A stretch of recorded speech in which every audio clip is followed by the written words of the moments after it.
Hi friends, it's me ക്ലെൻഡ്. ഈ ഒരു വീഡിയോയിൽ നമ്മൾ ഡിസ്കസ് ചെയ്യാൻ പോകുന്നത് നമ്മുടെ കേരളയിൽ ഇപ്പോൾ അത്യാവശ്യം പോപ്പുലർ ആയിട്ടുള്ള ഒരു ഡോഗ് ബ്രീഡിനെ കുറിച്ചാണ്, ഷിറ്റ്സു. ഷിറ്റ്സുവിനെ കുറിച്ച് നോക്കുകയെന്നുണ്ടെങ്കിൽ ഈ ഡോഗ് ബ്രീഡിൻ്റെ ഒറിജിൻ വരുന്നത് ചൈനയാണ്. ഈ ഡോഗ് ബ്രീഡ് ഇത്രയും പോപ്പുലർ ആകാനുള്ള ഒരു കാരണം എന്ന് വെച്ച് കഴിഞ്ഞാൽ നമ്മളുടെ ഏറ്റവും കൂടുതൽ സെലിബ്രിറ്റീസ് അങ്ങനെയുള്ള ആൾക്കാരൊക്കെ ഏറ്റവും കൂടുതൽ അഡോപ്റ്റ് ചെയ്യുന്ന അല്ലെങ്കിൽ ഏറ്റവും കൂടുതൽ വളർത്തുന്ന ഒരു ഡോഗ് ബ്രീഡാണ് ഷിറ്റ്സു. അതിനുള്ള പ്രധാന കാരണം എന്ന് വെച്ച് കഴിഞ്ഞാൽ ഈ ഡോഗ് ബ്രീഡ്സിനുള്ള ചില പ്രത്യേകതയാണ്. അതിൽ ആദ്യത്തെ കാരണമായിട്ട് വരുന്നത് ഈ ഒരു ഡോഗ് ബ്രീഡ് നമ്മളുടെ സ്ട്രെസ്സ് കാര്യങ്ങളൊക്കെ കുറയ്ക്കാൻ വേണ്ടിയിട്ട് വളരെ ഹെൽപ്പ് ചെയ്യുന്ന ഒരു ഡോഗ് ബ്രീഡാണ്. ഇനി ബാക്കിയുള്ള ഡോഗ് ബ്രീഡിനെ വെച്ച് ഷിറ്റ്സുവിനെ നമ്മൾ കമ്പയർ ചെയ്യുകയെന്നുണ്ടെങ്കിൽ ഷിറ്റ്സു ശരിക്കും ബാക്കിയുള്ള ഡോഗ്സിനെക്കാളും വ്യത്യസ്തമായിട്ടുള്ള ഒരു ഡോഗ് ബ്രീഡ് എന്ന് നമുക്ക് എടുത്തു പറയേണ്ടി വരും. അതിനുള്ള പ്രധാന കാരണം എന്ന് വെച്ച് കഴിഞ്ഞാൽ എപ്പോഴും ആക്റ്റീവ് ആയിരിക്കുന്ന ഒരു ഡോഗ് ബ്രീഡാണ് ഷിറ്റ്സു. എപ്പോഴും ഒരു എനർജറ്റിക് ആയിട്ട് എപ്പോഴും വളരെ ഒരു പോസിറ്റീവായിട്ടുള്ള ഒരു വൈബ് തരുന്ന ഒരു ഡോഗ് ബ്രീഡാണിത്. പിന്നെ ബാക്കിയുള്ള ഡോഗിനെ പോലെ ഒരിക്കലും നമുക്കൊരു ഗാർഡിങ് ഡോഗ് അങ്ങനെയുള്ള രീതിയിലൊന്നും നമുക്ക് ഷിറ്റ്സുവിനെ കാണാൻ പറ്റില്ല. ഷിറ്റ്സു ശരിക്കും ഒരു കമ്പാനിയൻ ഡോഗ് ബ്രീഡ് എന്നുള്ള ഒരു കാറ്റഗറിയിൽ വരുന്ന ഒരു ഡോഗ് ബ്രീഡാണ്.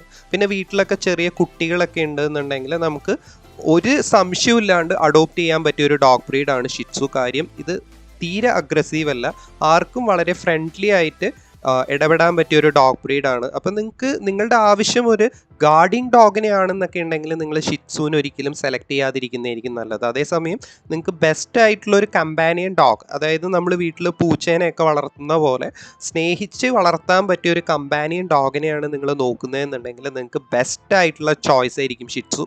കാര്യം അത്രക്കും നമ്മളായിട്ട് ആ ഒരു കമ്പാനിയൻ അല്ലെങ്കിൽ അത്രക്കും നല്ലൊരു ബോണ്ട് കീപ്പ് ചെയ്യുന്ന ഒരു ഡോഗ് ബ്രീഡാണ്. പിന്നെ ഈ ഒരു ഡോഗ് ബ്രീഡിൻ്റെ എടുത്തു പറയേണ്ട ഒരു സ്വഭാവം എന്ന് വെച്ച് കഴിഞ്ഞാൽ എല്ലാവരുടെ അടുത്തും പെട്ടെന്ന് ഇണങ്ങുക എന്നുള്ള ഒരു ടെൻഡൻസിയാണ്. ഇപ്പോൾ സ്ട്രേഞ്ചേഴ്സ് ആണെങ്കിലും അല്ലാത്ത ആൾക്കാരാണെങ്കിലും കുറച്ച് നേരം ഒന്ന് ചിലവഴിച്ച് കഴിഞ്ഞാൽ ഷിറ്റ്സു അവരൊക്കെ ആയിട്ട് വളരെ നല്ല രീതിയിൽ തന്നെ ഇണങ്ങും. അത് ചിലവർക്ക് അക്സെപ്റ്റ് ചെയ്യാൻ പറ്റാത്ത കാര്യമായിരിക്കും. ഇപ്പോൾ ഒരു ഗാർഡ് ഡോഗ് എന്നുള്ള ഒരു രീതിയിലാണ് ഒരു ഡോഗിനെ വേണം എന്നുള്ളവർക്ക് ഒരിക്കലും ഷിറ്റ്സു എന്നുള്ള ഒരു ഡോഗ് ബ്രീഡിനെ ഒരിക്കലും ഞാൻ സജസ്റ്റ് ചെയ്യില്ല. അതേസമയം നിങ്ങൾക്ക് ഈ പറഞ്ഞ പോലെ തന്നെ എല്ലാവരുമായിട്ട് ഫ്രണ്ട്ലി ആയിട്ട് നിൽക്കുന്ന ഒരു പോസിറ്റീവ് വൈബ് എപ്പോഴും ഉള്ള ഒരു ഡോഗ് ബ്രീഡിനെയാണ് വേണ്ടതെന്നുണ്ടെങ്കിൽ ഷിറ്റ്സു വളരെ നല്ലൊരു ഓപ്ഷൻ തന്നെയാണ്. അത് കൂടാണ്ട് ട്രാവലിംഗ് വളരെയധികം ഇഷ്ടപ്പെടുന്ന ഒരു ഡോഗ് ബ്രീഡും കൂടിയാണിത്. നിങ്ങൾ പൊതുവെ കാറിലൊക്കെ ട്രാവൽ ചെയ്യാനൊക്കെ ഇഷ്ടപ്പെടുന്ന ഒരു വ്യക്തിയാണെന്നുണ്ടെങ്കിൽ നിങ്ങൾക്ക് ധൈര്യമായിട്ട് ഷിറ്റ്സുവിനെ നിങ്ങളുടെ കൂടെ തന്നെ ട്രാവൽ ചെയ്യാം. അത് വളരെ എൻജോയ് ചെയ്യുന്ന ഒരു ഡോഗ് ബ്രീഡും കൂടിയാണിത്. ഇനി ഷിറ്റ്സുയുടെ ഫുഡ് ആൻഡ് മെയിൻ്റെനൻസ് നോക്കുകയെന്നുണ്ടെങ്കിൽ അത്യാവശ്യം നല്ല രീതിയിലുള്ള മെയിൻ്റെനൻസ് വരുന്ന ഒരു ഡോഗ് ബ്രീഡാണ് ഷിറ്റ്സു. നമ്മൾ എപ്പോഴും റെഗുലർ ആയിട്ടുള്ള ബ്രഷിങ് ഈ ഡോഗ് ബ്രീഡിന് നിർബന്ധമാണ്. ലോങ് കോട്ടഡ് ആയിട്ടാണ് ഈ ഡോഗ് ബ്രീഡ് വരുന്നത്. അതുകൊണ്ട് തന്നെ നമ്മൾ ദിവസവും ബ്രഷിങ് എന്നുള്ളത് നിർബന്ധമായിട്ടും ചെയ്യണം. പിന്നെ ഈ ഡോഗ് ബ്രീഡിൻ്റെ എടുത്തു പറയേണ്ട ഒരു കാര്യം എന്ന് വെച്ച് കഴിഞ്ഞാൽ നമുക്ക് ഈ ഡോഗ് ബ്രീഡിനെ ഒരിക്കലും പുറത്തിട്ട് സാധാ ഡോഗ് ബ്രീഡിനെ വളർത്തുന്ന പോലെ അങ്ങനെ വളർത്താൻ അങ്ങനെയുള്ള ഒരു ഡോഗ് ബ്രീഡല്ല. വളർത്തുന്നവരുണ്ട്. പൊതുവെ എപ്പോഴും ഇത് വീട്ടിൻ്റെ അകത്തിട്ട് വളർത്താൻ സജസ്റ്റ് ചെയ്യുന്ന ഒരു ഡോഗ് ബ്രീഡാണ് ഷിറ്റ്സു. ഇനി ഷിറ്റ്സുയുടെ ഫുഡിനെ കുറിച്ച് പറയുകയാണെന്നുണ്ടെങ്കിൽ അത്യാവശ്യം നല്ല രീതിയിൽ നമ്മൾ എക്സ്ട്രാ സപ്ലിമെൻറ്റ്സ് കൊടുക്കേണ്ട ഒരു ഡോഗ് ബ്രീഡാണിത്. എക്സ്ട്രാ സപ്ലിമെൻറ്റ്സ് ഒന്നും നമ്മൾ കൊടുക്കുന്നില്ല എന്നുണ്ടെങ്കിൽ ആ ലോങ് കോട്ടഡിൻ്റെ ആ ഒരു ഷൈനിങ്ങും സംഭവങ്ങളൊക്കെ നഷ്ടപ്പെടാനുള്ള സാധ്യതയുണ്ട്. അപ്പോൾ അത്യാവശ്യം ഇത്തിരി ചിലവുള്ള ഒരു ഡോഗ് ബ്രീഡ് എന്ന് നമുക്ക് പറയാൻ പറ്റും ഷിറ്റ്സുവിനെ.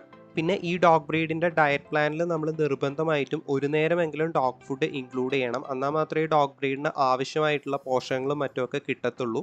പിന്നെ സാധാ ഡോഗ് ബ്രീഡ്സിനെ നമ്മൾ വളർത്തുന്ന പോലെ വീട്ടിലെ സാധാ ഫുഡും കാര്യങ്ങളൊക്കെ കൊടുക്കാൻ അങ്ങനെ റെക്കമെൻഡ് ചെയ്യാത്തൊരു ഡോഗ് ബ്രീഡാണ് ഷിറ്റ്സു. ഈ ഡോഗ് ബ്രീഡിൻ്റെ ഹെൽത്തിനെ കുറിച്ച് പറയുകയാണെന്നുണ്ടെങ്കിൽ അത്യാവശ്യം ഹെൽത്തിയസ്റ്റ് ആയിട്ടുള്ള ഡോഗ് ബ്രീഡ് തന്നെയാണ് ഷിറ്റ്സു. ബാക്കിയുള്ള ഡോഗ്സിന് വരുന്ന പോലെ അങ്ങനെ പെട്ടെന്ന് അസുഖങ്ങളും മറ്റൊന്നും ഈ ഡോഗ് ബ്രീഡിന് വന്ന് കാണാറില്ല. ഇനി ഈ ഡോഗ് ബ്രീഡ് എങ്ങനെയുള്ളവർക്ക് പറ്റിയൊരു ഡോഗ് ബ്രീഡാണെന്ന് ചോദിച്ചു കഴിഞ്ഞാൽ സ്ഥല സൗകര്യം കുറഞ്ഞവർക്കാണെങ്കിലും ഇനി ഫ്ലാറ്റിലൊക്കെ താമസിക്കുന്നവരാണെങ്കിലും സുഖമായിട്ട് വളർത്താൻ പറ്റിയ ഒരു ഡോഗ് ബ്രീഡാണ്. പിന്നെ ഒരു ഗാർഡ് ഡോഗ് അല്ലെങ്കിൽ ഒരു പ്രൊട്ടക്ഷൻ ഡോഗ് അങ്ങനെയുള്ള ഒരു എയിമൊക്കെ വെച്ചാണ് നിങ്ങൾ ഡോഗിനെ എടുക്കുന്നതെന്നുണ്ടെങ്കിൽ ഒരു കാരണവശാലും നിങ്ങൾക്ക് ഷിറ്റ്സു പറ്റത്തില്ല. ഇത് ഒരു പക്ക പെറ്റ് അല്ലെങ്കിൽ ഒരു പക്ക കമ്പാനിയൻ ഡോഗ്, ഇപ്പം നമ്മൾ ഈ പേർഷ്യൻ ക്യാറ്റ് അങ്ങനെയൊക്കെ വളർത്തുന്ന ആ ഒരു ഇതിലാണ് നിങ്ങൾ വളർത്തുന്നതെന്നുണ്ടെങ്കിൽ ഷിറ്റ്സു നിങ്ങൾക്ക് നല്ലൊരു ഓപ്ഷനാണ്.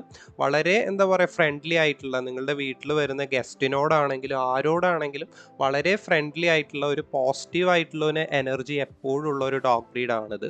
അതുകൊണ്ട് തന്നെയാണ് ഏറ്റവും കൂടുതൽ സെലിബ്രിറ്റീസ് ഒക്കെ ഈ ഒരു ഡോഗ് ബ്രീഡിനെ ചൂസ് ചെയ്യുന്നത്. എപ്പോഴും ആ ഒരു സ്ട്രെസ് ലെവലും ഒക്കെ നമുക്ക് കൺട്രോൾ ചെയ്യാനൊക്കെ ഈ ഒരു ഡോഗ് ബ്രീഡ് വളരെ ഹെൽപ്പ് ചെയ്യുന്നുണ്ട്. അപ്പോൾ ചുരുക്കി പറയാമെന്നുണ്ടെങ്കിൽ നിങ്ങൾക്ക് സ്മോൾ ഡോഗ് ബ്രീഡ്സിൽ വെച്ചിട്ട് വളരെ കമ്പാനിയൻ ആയിട്ടുള്ള വളരെ കുറഞ്ഞ സ്ഥലത്ത് വളർത്താൻ പറ്റിയ ഒരു ഡോഗ് ബ്രീഡിനെയാണ് വേണ്ടതെന്നുണ്ടെങ്കിൽ നിങ്ങൾക്ക് കണ്ണും പൂട്ടിയെടുക്കാൻ പറ്റിയ ഒരു ഡോഗ് ബ്രീഡാണ് ഷിറ്റ്സു.